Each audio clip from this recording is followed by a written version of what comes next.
तर आता आपण सायन्स 2 जे आहे तर त्याचं लास्ट लेक्चर घेऊ. First aid and emergency action. You have studied in earlier classes about the types of first aid to be offered to the persons injured in disaster. आता या अगोदर आपण शिकलेलो आहोत की एखादा पर्सन ज्याला की डिझास्टरमध्ये तो इंज्युअर्ड झालेला आहे, तर अशा वेळेस त्याला कोणत्या पद्धतीचं फर्स्ट एड हे प्रोव्हाइड करायचं, अर्थातच त्याला आपण प्रथमोपचार म्हणतो. Use of this knowledge is useful for offering the help to classmates or people around you facing in disaster and injured therein. आता हे जे फर्स्ट एडचं नॉलेज आहे ना, हे फार महत्त्वाचं आहे. पहा, याच्यामुळे तुम्ही क्लासमेट्स किंवा तुमचे ज्या सभोवताली असणारे जे लोक आहेत, तर त्यांनी जर एखाद्या डिझास्टरला वगैरे फेस केलं आणि इंज्युअर्ड जर असताल, तर अशा वेळेस तुम्ही त्यांना मदत ऑफर करू शकता. Sometimes we have to face the disaster due to our own unawareness. आता अनअवेअरनेस म्हणजे जागरूक नसणे, ओके, निष्काळजीपणा म्हणू त्याला आपण. तर त्याच्यामुळे सुद्धा कधी कधी एखादं डिझास्टर आपल्याला फेस करावं लागतं. Some symbols given beside are seen used around us. आता काही सिम्बॉल्स आहेत की जे आपल्या सभोवताली असू शकतात, त्याचे पिक्चर्स दाखवले science. Those symbols cannot be ignored. अशा सिम्बॉलला आपण दुर्लक्ष करायचं का? नाही. Such symbols are useful to avoid the mishaps. आणि मिशेप्स म्हणजे दुर्घटना टाळण्यासाठी हे सिम्बॉल खूप महत्त्वाचे असतात. जसं की पहिलं सिम्बॉल काय आहे, फ्लेमेबल लिक्विड, म्हणजे तर ज्वलनशील द्रव आहे, तिथं आपण काळजी घ्यायची. नंतर आहे फ्लेमेबल गॅस, ज्वलनशील गॅस सभोवताली असेल. आणि एक्सप्लोजिव्ह म्हणजे स्फोटके आहेत. त्यानंतर आहे इन इमर्जन्सी कंडिशन गेटर. In emergency conditions, various transportation methods like cradle method, carrying on back, carrying on two hands are to be followed. तर इमर्जन्सी कंडिशनमध्ये जे ट्रान्सपोर्टेशन असतं म्हणजे पेशंटला हलवण्यासाठी, तर त्यामध्ये काही मेथड्स आहे. पहिला आहे क्रेडल मेथड्स. जसं की आपण दोन्ही हँडनं एखाद्या लहान लेकराला उचलू शकत असो, तर अशा वेळेस त्याला कॅरी करणं.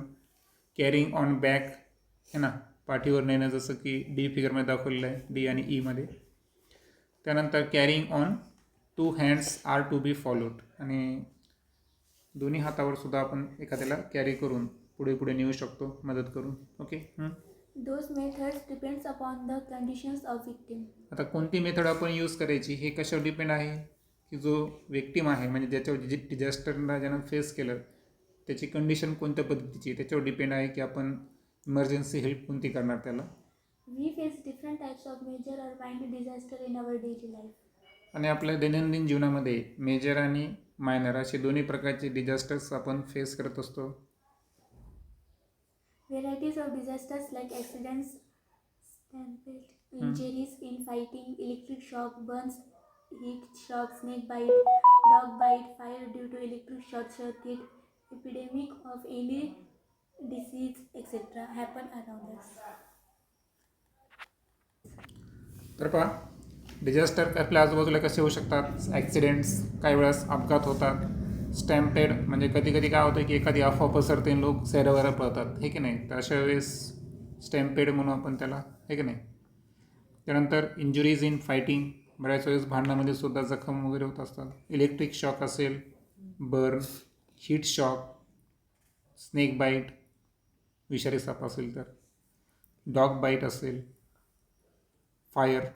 आता फायरचे पण काही रिझन आहेत, जसं की शॉर्ट सर्किटमुळे वगैरे.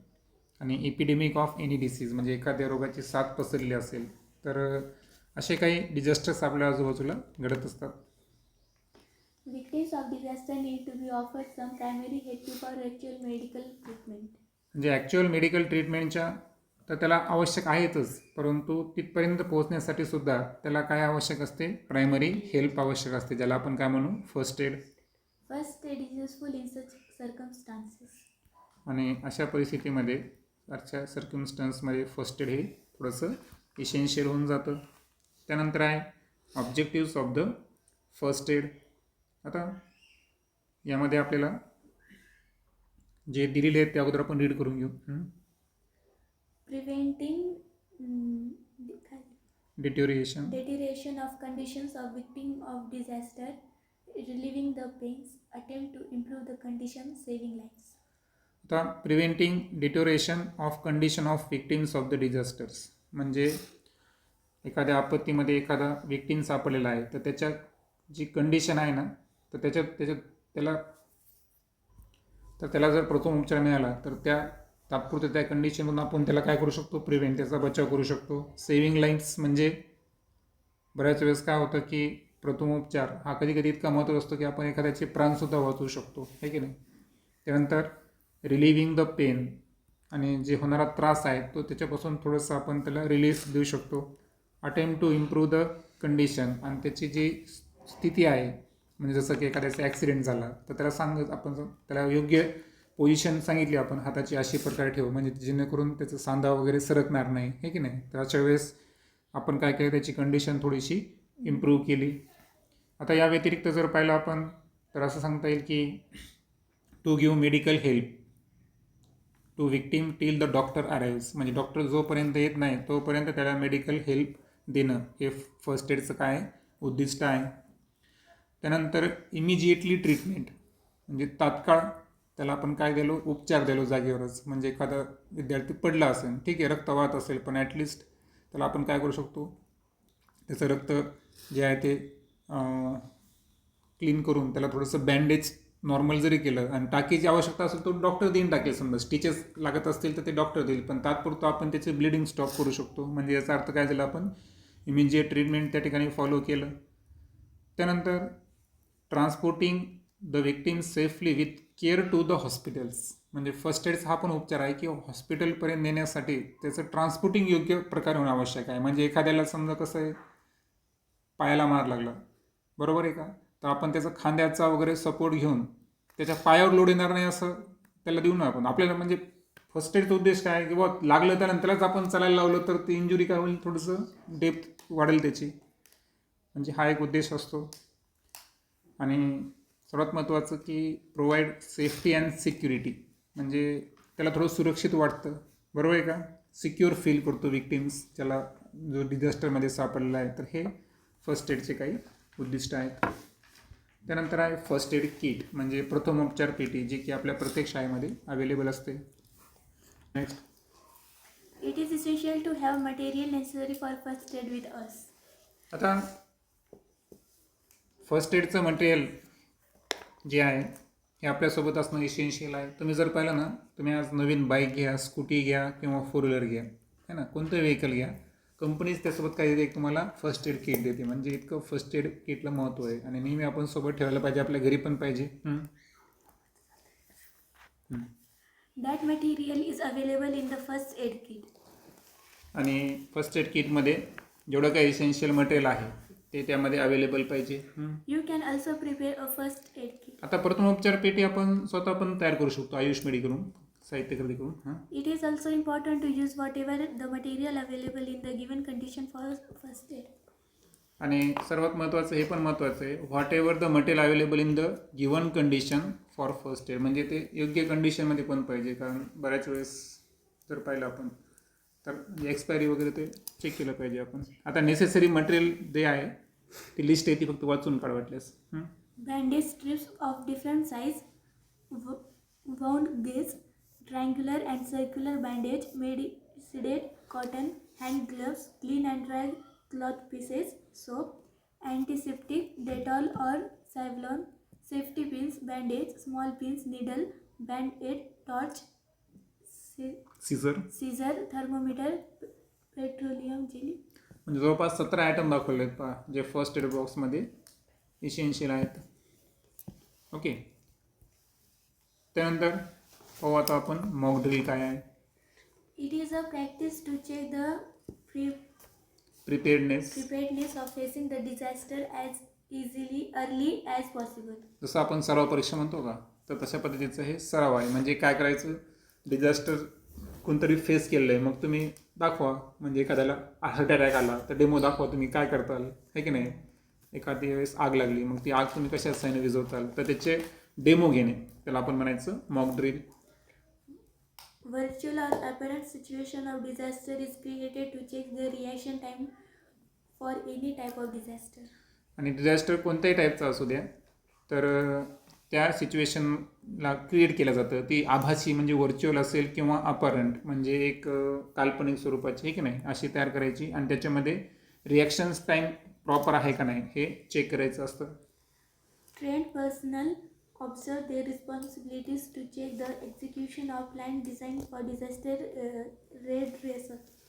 आता जे वेल ट्रेन पर्सनल्स असतात ओके म्हणजे ज्यांनी ट्रेनिंग देतात तुम्हाला तर मग ते चेक करतात की तुम्ही तुमचे म्हणजे जे एक प्लॅन जे डिझाईन केलेलं आहे डिझास्टर है ना तर त्यामध्ये तुम्ही तुमची रिस्पॉन्सिबिलिटी प्रॉपर करता का नाही ते ते ठिकाणी चेक केलं जातं. This helps to check the efficiency of the system prepared for disaster redressal. Redressal आणि डिझास्टर रिड्रेसल म्हणजे एखादी आपत्ती आल्यानंतर त्याचं निवारण करण्यामध्ये तुमच्यामध्ये इफिशियन्सी आहे का नाही तर ही चेक केलं जातं. यासाठी मॉक ड्रिलची मदत घेतली जाते. Mock drill is arranged on disaster of fire in various schools by the firefighters. आणि जे अग्निशामक दलातले लोक असतात ना तर त्यांनी बऱ्याच शाळामध्ये काय करतात की आग विझवण्याचं काय करतात प्रात्यक्षिक घेतात पहा म्हणजे चक्क आग लावायची मग ते सिलेंडर घ्यायचं त्यातलं ते स्प्रे मारायचं आणि त्यांना आग विझवायची. आमच्या शाळेत पण झालं. It included the demonstrations like extinguishing the fire, rescuing the people trapped at the high floors of buildings, rescuing the persons whose clothing have caught the fire, etc. म्हणजे आता याच्यात काय माहिती आहे का एखादा व्यक्ती आहे मग याच्यामध्ये कोणते कोणते आपण डेमॉन्स्ट्रेशन घेतो. हॉटेलमध्ये आग लागली असेल फायर ओके किंवा एखाद्या बिल्डिंगला आग लागलेली आहे आणि वरचे फ्लोअर आहेत हायर फ्लोअर तिथं काही लोक ट्रॅप झालेले आहेत म्हणजे अडकले असतील तर अशा वेळेस त्यांना कसं वाचवायचं किंवा एखाद्याच्या कपड्याला आग लागली असेल तर ती आग कशी विझवायची है ना त्या पर्सनला जखम न होता ते एक त्या ठिकाणी डेमो घेतला जातो मॉक ड्रिलमध्ये. Such activities are also arranged by police force and voluntary organizations. आणि जे पोलीस दल आहे आणि ऐच्छिक संघटना व्हॉलंटरी ऑर्गनायझेशन तर यांनी सुद्धा अशा ॲक्टिव्हिटीज काय करत असतात अरेंज करत असतात. त्यानंतर घेऊ आपण objectives of mock drill. Evaluating the response to the disaster. आता एखादी आपत्ती आहे त्या आपत्तीला प्रतिसाद आपण कसा देतो तर याचं मूल्यमापन करण्यासाठी मॉक ड्रिल आयोजित केलं जातं. Improving the coordination between various departments of disaster control. आणि सर्वात महत्त्वाचं म्हणजे की एखादं डिझास्टर कंट्रोल करण्यासाठी वेगवेगळे डिपार्टमेंट असतात. म्हणजे आता जिथं महापूर येत असेल तिथं वाचवणारे वेगळे त्यानंतर त्या महापुराच्या संदर्भातले पोलिसांचं काम वेगळं आहे की नाही नंतर त्याच्यामध्ये नेव्हीचं काम लागत होतं त्यांचं वेगळं म्हणजे वेगवेगळे डिपार्टमेंटचे लोक एकत्र येतात मग त्यांच्यामध्ये सुसूत्रता आहे का नाही कॉर्डिनेशन ते मॉक ड्रिलनं चेक केलं जातं. Identification of own abilities. मग आता आपली स्वतःची क्षमता आहे का नाही इतरांना वाचवण्याची म्हणजे आपण जर ट्रेनिंग तर नुसतं घेतलं पण प्रत्यक्षामध्ये आपण है ना म्हणजे आपण आगीचं प्रश्न घेतलं पण एखाद्याला वाचू शकत नसतो आहे ना किंवा आपण घाबरल्यासारखं करतोय तर स्वतःची क्षमता चेक करण्यासाठी मॉक ड्रिल इसेन्शियल आहे. Improving the ability of quick response to disaster. आणि दुसरं म्हणजे कसं आहे की प्रत्यक्ष डिझास्टरपेक्षा मॉक ड्रिलमध्ये आपण वारंवार जर सहभाग घेतला तर आपली कसं प्रॅक्टिस वाढते ना म्हणजे त्यानंतर आपण नॅचरली क्विक रिस्पॉन्स देऊ शकतो. प्रत्यक्ष याच्यामध्ये ती ॲबिलिटी आपल्यामध्ये विकसित होऊ शकते. Checking the competency of the planned actions. आणि जे नियोजित कृती आहे आपली हे की नाही तर त्याची कॉम्पिटन्सी म्हणजे किती प्रमाणात आपण प्रत्यक्षात उतरवतो आहे की नाही तर नियोजन जसं केलं त्याचं तंतोतंत आपल्याकडून प्रतिसाद गेला का तर हा सुद्धा आपण मॉक ड्रिलच्या साहाय्यानं चेक करू शकतो. Identifying the possible errors and risks. आणि आपल्याकडून काही शक्य होणाऱ्या चुका असतील किंवा आपल्याकडून काही जास्त रिस्क तर घेतल्या जात नाही तर ह्या गोष्टीसुद्धा आयडेंटिफाय होतात. कधी कधी आपल्या वाचवायच्या नादात असू नये की आपणच अडकलो त्या संकटात हे की नाही असं होऊ शकतं. ते मॉक ड्रिलमुळं थोडंसं फेस म्हणजे गोष्टी जास्त कळू शकतात. त्यानंतर आहे always remember. Do not make chores and push each other while using staircase in the school.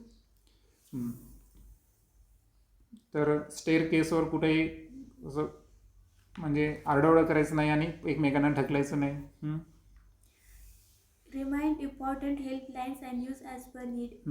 For example, police 100, Fighting Force 101, Disaster Control Unit 108, Ambulance 102. तुम्हाला माहिती आहे का हे असे नंबर आहेत की एखाद्याचा मोबाईल लॉक जरी असेल तर तुम्ही इमर्जन्सी नंबर असे डायल करू शकता. बरोबर आहे का? इतकी हे टोल फ्री नंबर आहे, कोणाला चार्जेस लागत नाही, काही नाही. 100 तुम्ही डायल केलं डायरेक्ट कोणाला कॉल जाईल? पोलिसांना. 101 फायर फायटिंग फोर्स म्हणजे अग्निशामक दलाला बोलू शकता. 108 डिझास्टर कंट्रोल युनिट आणि 102 अशा वेळेस तुमच्याकडे काय येऊन जाईल? Ambulance. Okay. Follow the traffic rules. आणि वाहतुकीच्या नियमांचं पालन करायचं. Look at left and right sides while crossing the road and ensure that any vehicle is not passing by. आणि रोड क्रॉस करत असताना कधी पण दोन्ही साईडला बघायचं, कारण काही काही लोकांना रॉंग साईडला सुद्धा शिरायचं असते. आपल्याला वाटतं की हा रोड जे आहे तिकडून नुसतं लेफ्टकडून वाहन येतात, पण एखादा राईटकडून बी येऊ शकतो, आहे की नाही? Do not touch any unclaimed object. Do not. Do not spread rumors. आता वरतं तर पाहिलं आपण. आता do not touch unclaim object म्हणजे जी अशी कोणती वस्तू लावारीस वस्तू म्हणतो आपण, त्याला असं हात लावायचं नाही, हे की नाही? अनोळखी वस्तू, हे की नाही? आणि अफवा जे असतात र्युमर्स ह्या पसरायचे नाही कधीच. माहीत असेल तर सांगायचं इतरांना, आहे की नाही? Do not make chores at the crowded place. आणि जिथं गर्दीच्या जागा आहे तिथं सुद्धा आरडाओरड करायचं नाही. ठीक आहे. इथं आपलं सायन्स 2 एंडिंग झालेलं आहे. सायन्स 1चा आपला एकच चॅप्टर आहे, कोणता? कार्बन. ते उद्या आपण स्टार्ट करू.